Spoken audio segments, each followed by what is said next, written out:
Good morning. Welcome back to another edition of Gary's Movie Emporium, volume number 10. I got my trusty dog here, Jenna. She's about 5 to 6 years old.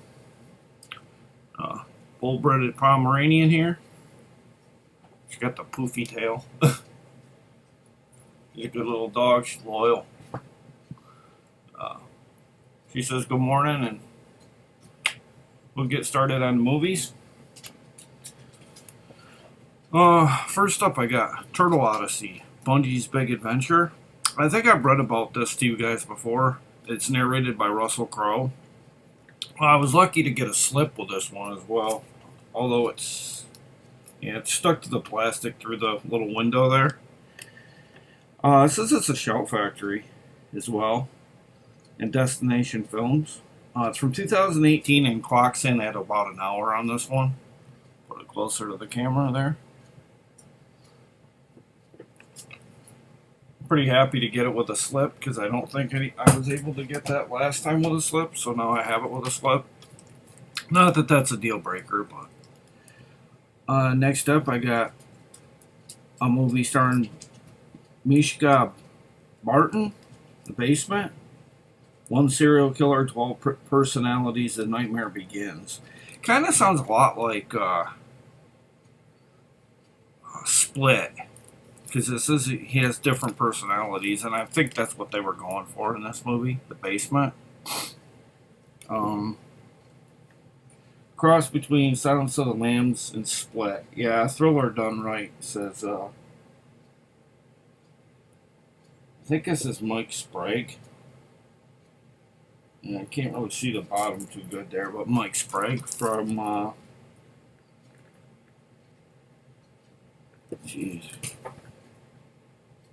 JoeBlow.com and Arrow in the Head. Okay, I've heard of both of those, so pretty good recommendation there. 89 minutes on this one. It's not rated. Two says it's from Uncorked Entertainment, so we're starting to see some Uncorked pop up here and there too as well. Yeah, it has Uncorked /ENT.com, so you can look up their titles as well. Another good horror indie company that I like very much, like Wild Eye. In fact, I was told in an email that from Wild Eye they work really close with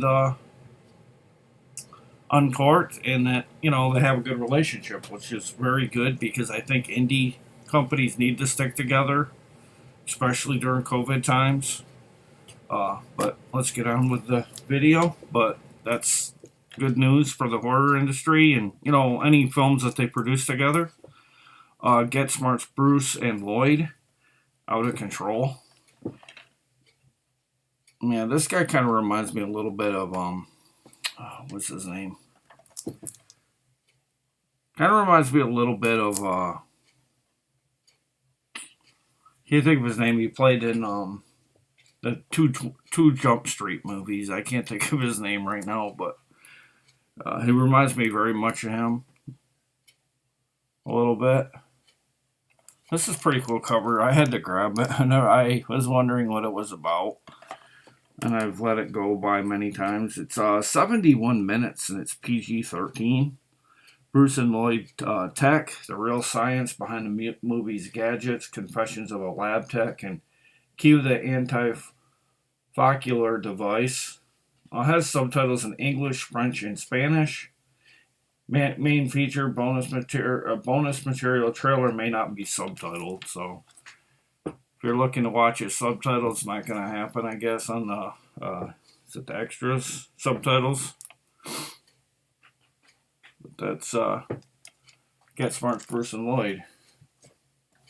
And then I was happy to get these. I couldn't find the first one. These were both from Magnolia Pictures, but they're sequels, and I don't know if Pusher's out there or not, but I got Pusher 2, starring Nicholas White. Oh, well, I guess this is who it's based from.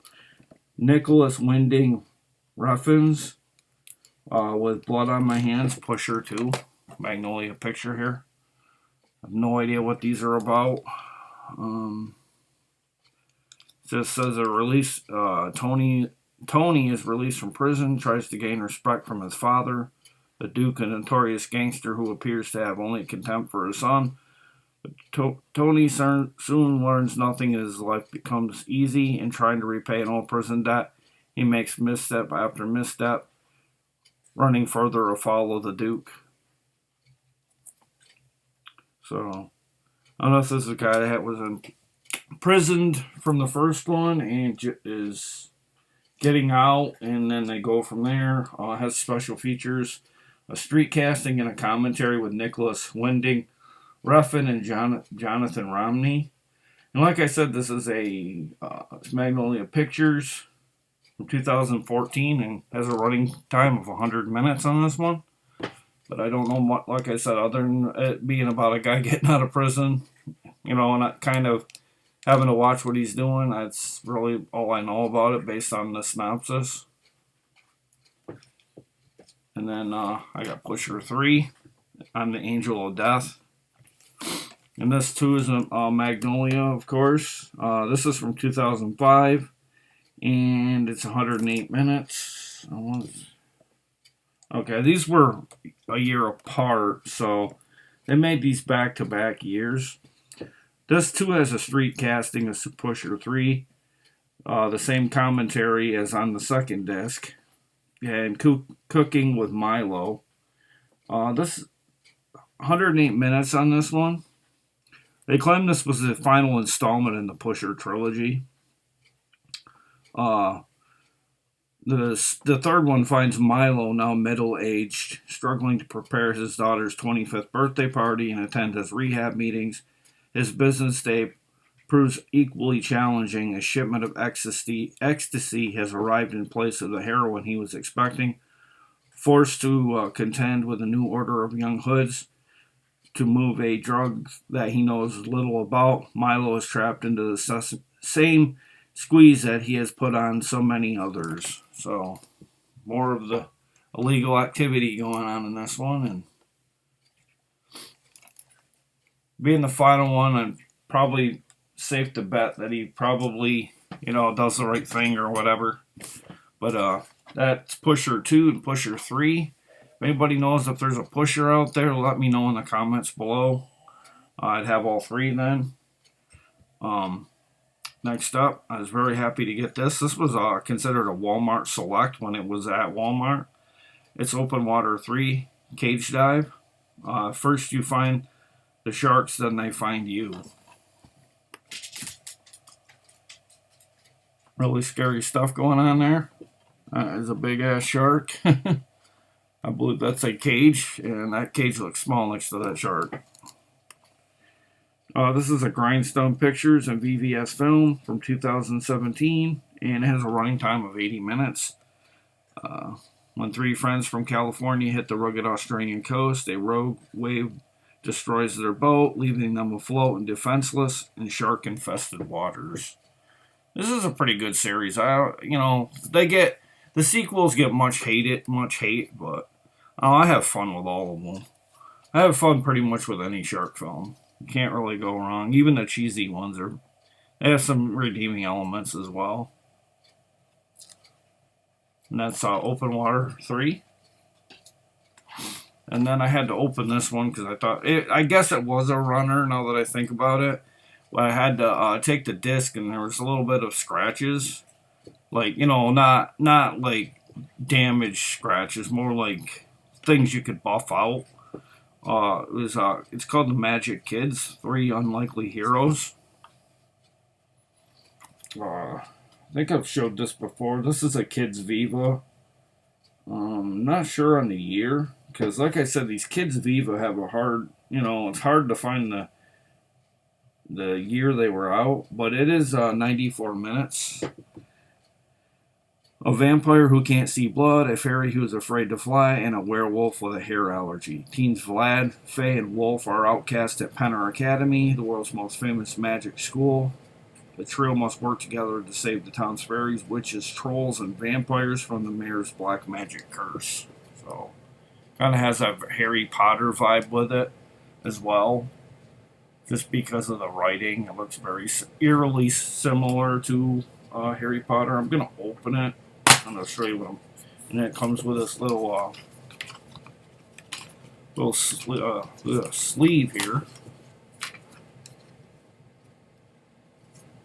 This is free movie streaming now on Kids Flicks. Download the app. I have no idea what Kids Flicks are or is. TV, Roku, Android, Redbox, Tubi. Tubi's a really good service. Redbox, I used to rent a lot of their stuff until I started collecting, and then I kind of got out. I'd rather have the physical stuff than to watch it or watch it on a disc and then just take it back the next day. So I decided to go the Dollar Tree route and just pick up a lot of movies that way. But that's free movies.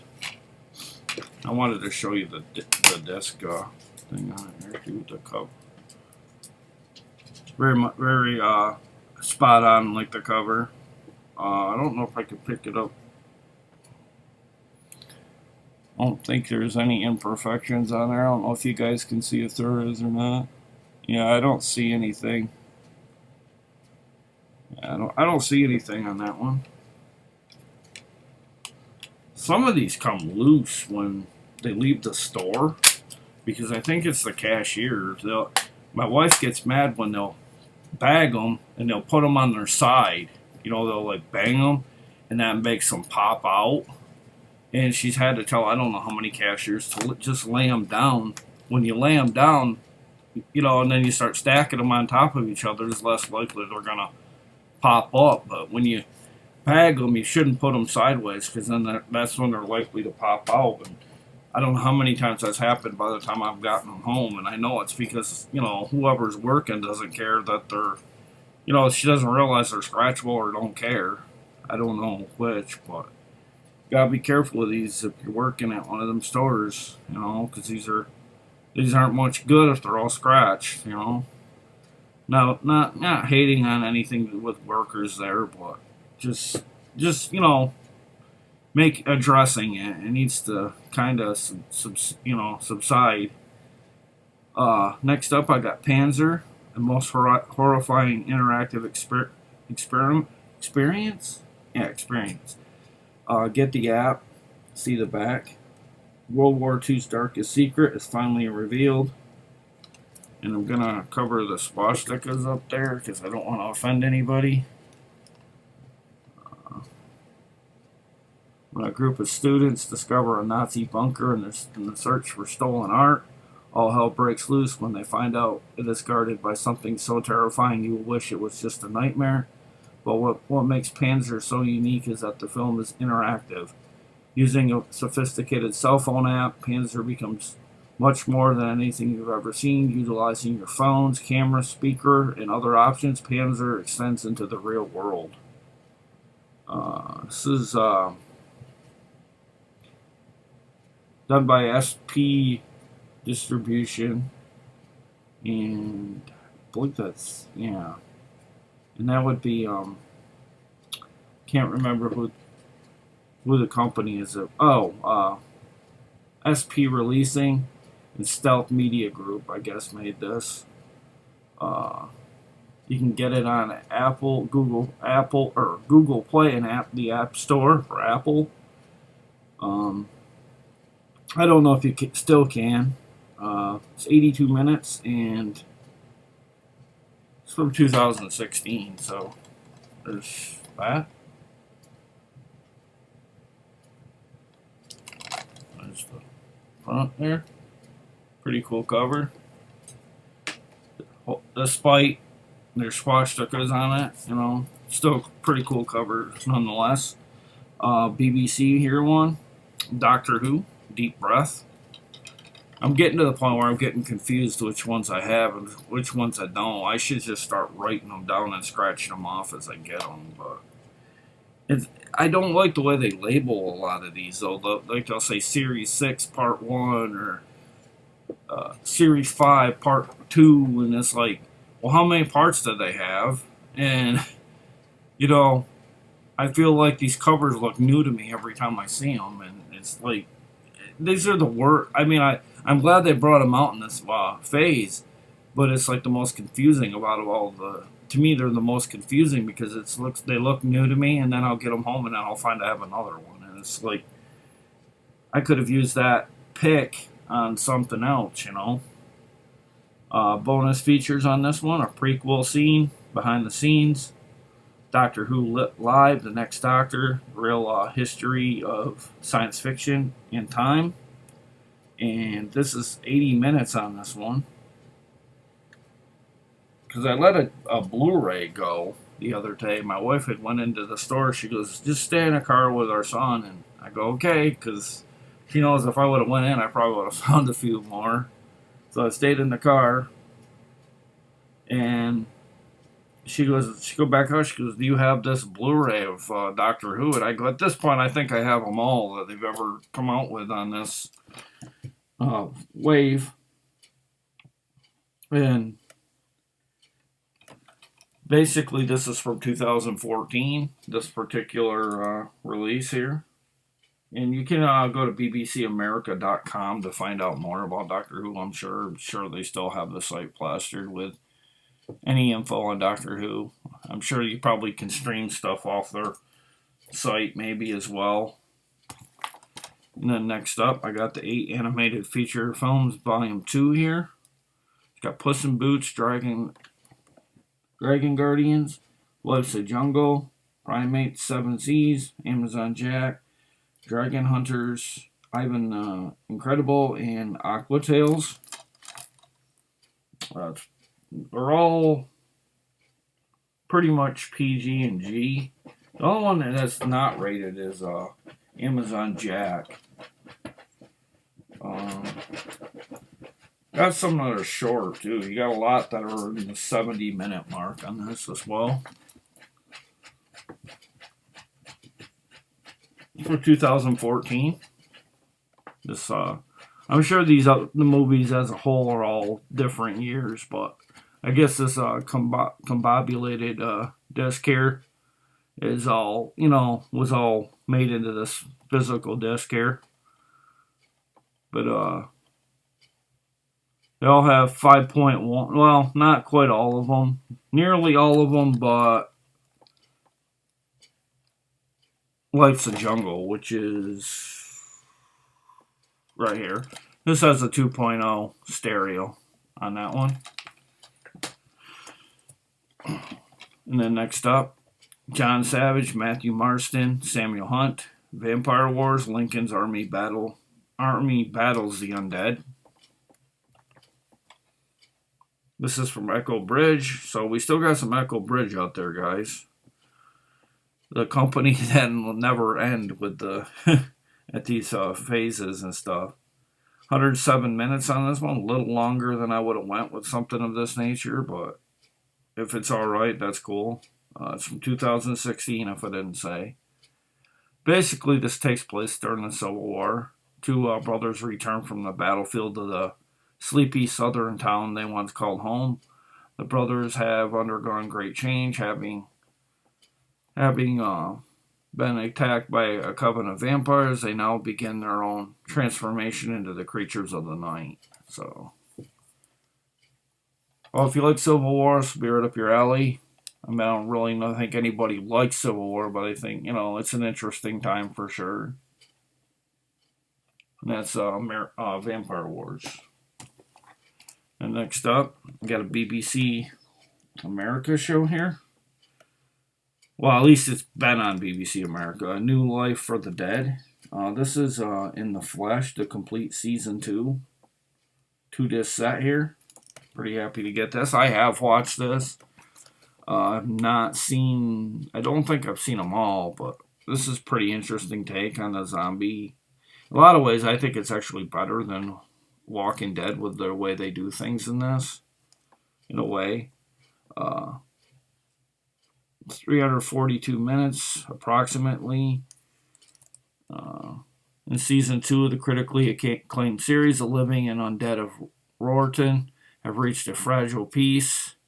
Kieran Walker, a recovered zombie, partially deceased syndrome sufferer, is desperately keeping his head down and in swirling money into the escape fund for Paris. But in the wider world, fear is in the air as radical sides of both parties vie for power. As Kieran finds himself in the emotional crossfire, will he ever be able to live a quiet life? So, kind of taking the zombie factor out of it's kind of sounding like a lot like what's going on in America right now. Two sides at war over candidates and things like that. But that's in the flesh. Really cool zombie effects there. And then finally for the DVD portion, I got a movie starring Ron Perlman. Some Things Get Better with Age. Asher. I like the cover of this. Good to see Ron Perlman, doing stuff like this. Special features, a deleted scene. That's it. 104 minutes. Rated R for violence and language, which, Of course, it's going to have violence and, there's going to be language in these, like, shoot 'em up movies, pretty much. Some Momentum Pictures. Kind of sounds like they wanted to have a Asher franchise in a way, because it says 2019 Asher the Movie LLC. So they kind of felt like they might be ramping up for maybe a kind of like a mini franchise that went directly to video, maybe. Asher, played by Ron Perlman, is a former Mossad agent turned gun for hire. And then the sticker's in the way, so I can't really read that much. But he's basically a hired hitman, I guess. Apparently he breaks the oath he took as a young man when he meets Sophie. And on a hit gone wrong, in order to have love in his life before it's too late, he must kill the man he was for a chance at becoming the man he wants to be. So, kind of sounds like something maybe early Clint Eastwood would have done at one point, maybe, or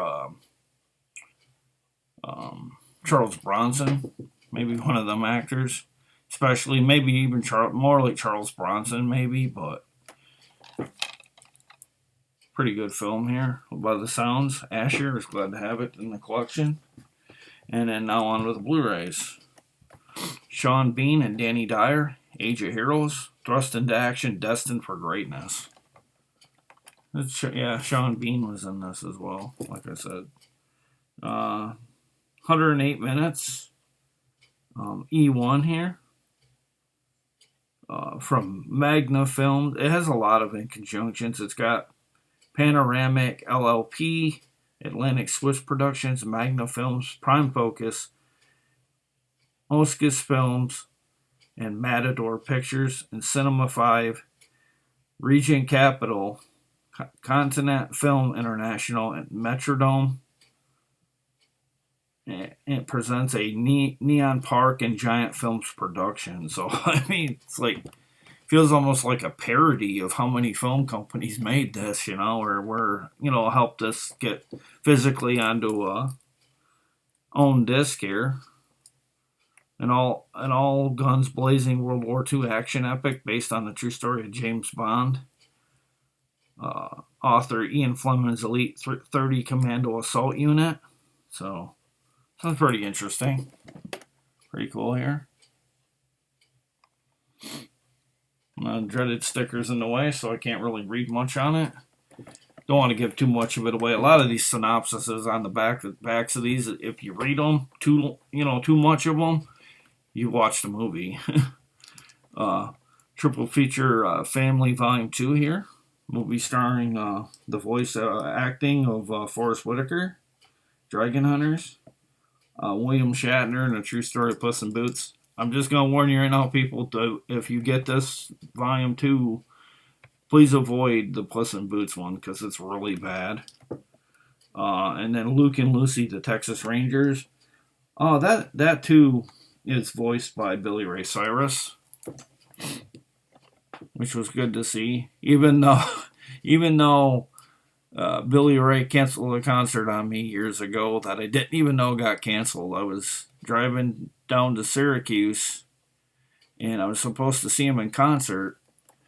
And I get there, and it says concert canceled. And I don't listen. I'm from a different part of New York. I don't listen to the local, Syracuse channels or anything like that, because if you get to a certain point, you lose a lot of their channels. So I didn't have any way of knowing the concert was canceled. So I got there, and I was waiting, and all of a sudden I see the sign, concert canceled, and it's like, I'm like the only person sitting there waiting, and people were pulling up, and they were like, I think some people didn't even know that it was canceled, and I don't even know to this day I got my money back for that. And I'm kind of I'm not hating on him, but I kind of felt like that was, unless it was a family emergency, it was kind of a shitty thing to do, because he was, as at the time, really popular, and like, oh, I just thought that was an awful thing. I mean, not often do we get acts like that up this way, and he just cancels, and I'm like, that's it, I'm done. I'm not trying to go to any concerts anymore. I've been burnt once. So I ended up walking to a baseball game instead. So it made out for a pretty good day, but a less exciting day than I was hoping for, because it would have been my first state fair concert I'd ever been to, and I don't know, just kind of, well, it wasn't my first, but probably one of my biggest, let's put it that way. But still kind of irks me a little bit to this day about it. But 2 of these features are PG and 1 is rated G. Phase 4 Films, 2010 on this made Blu-ray, and 2 more here, and then we're done. It's DC animated movie Batman Ninja here. Really happy to get this on Blu-ray. It's PG-13, 85 minutes. Special features, original Japanese audio, plus 3 new featurettes. East-West Batman made in Japan. New York Comic-Con presents Batman Ninja. East meets West in the spectacular all-new anime Batman movie. So, going to be some pretty cool fighting between Batman and some ninjas in this. And I like the look of Joker on here. He looks really maniacal there. I don't know if you can see it. It's a better look at him. That's the back.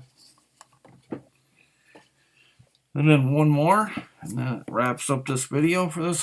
This will be volume 10, like I said. Starring Ben Affleck, Olga Kurylenko, Rachel McAdams, and Javier Bardem. To the Wonder, I guess. I didn't know if that's more writing. Apparently, this is a French-Canadian release, I guess. Written and directed by Terrence Malick. A bold and beautiful movie, 4 stars, entrancing, 4 stars, and a brave soul, stirring and sensitive work. This is a Blu-ray plus DVD combo here. It's from 2013. I've never heard anything about this movie before. Featurette making of To the Wonder. It's a VVS Films, like I said. Let's see. Trying to see how long. 112 minutes on this one. So typical drama length, more or less. But if anybody knows anything about this movie and you got something to say, just leave it in the comments below. Tell me if it's a good pickup or not so good. I don't really care. They're still going the collection. Pretty much any movie makes my shelf. I'm just playing off Marie and Joe's. If they don't like movies, they don't make their shelf. All movies make my shelf until I run out of room. And then they go to a different part of the house. Like I might start making another. I use the element of what I bring my movies home in. If I got boxes, I just leave them in my boxes and I cut the flaps off, and they look they look fine. Uh, they get to a certain point, I stop piling them on because I don't want them warping or whatever or falling over. But I always find a way to make them look pretty neat, I think, considering how many I've been getting as of late. But that wraps up video today, and I'd like to thank everybody that I had 2 more subscribers in the middle of the night, and I'm at 160. I just need 20 more. I'm going to give away a couple, a prize for a first and second place person in my contest when I hit 180, because that'll mark 100 more subscribers I've picked up. And I'd like to thank everybody that's been subscribing. I'd like to thank my Dollar Tree, who's just sent me 80 movies in a trade I did with her, or more like purchases I did with her, and I just paid her off yesterday, and she's looking to do more in the future, along with Melissa and Larry. If you don't know them by name, or if you don't know them, if you don't know who My Dollar is, that's their name. They have a Instagram and a YouTube channel here. They go by My Dollar Tree DVD. I'd like to thank them as well. I'd like to give shouts out to like Henry Strobel with his channel. Anthony Short I've dealt with. I've dealt with a lot of people, really great people on YouTube. I had a falling out with somebody. I wish him luck with his channel.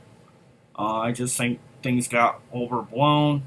I'm past that now. I'm not here to complain. I'm here to put people over. They deserve their hard work and their, patience and, risking getting COVID going out there. And I appreciate that. And thank you guys. And I'll see you in volume 11, which is coming in a couple of days. And I'll see you then, guys. See you later. Bye.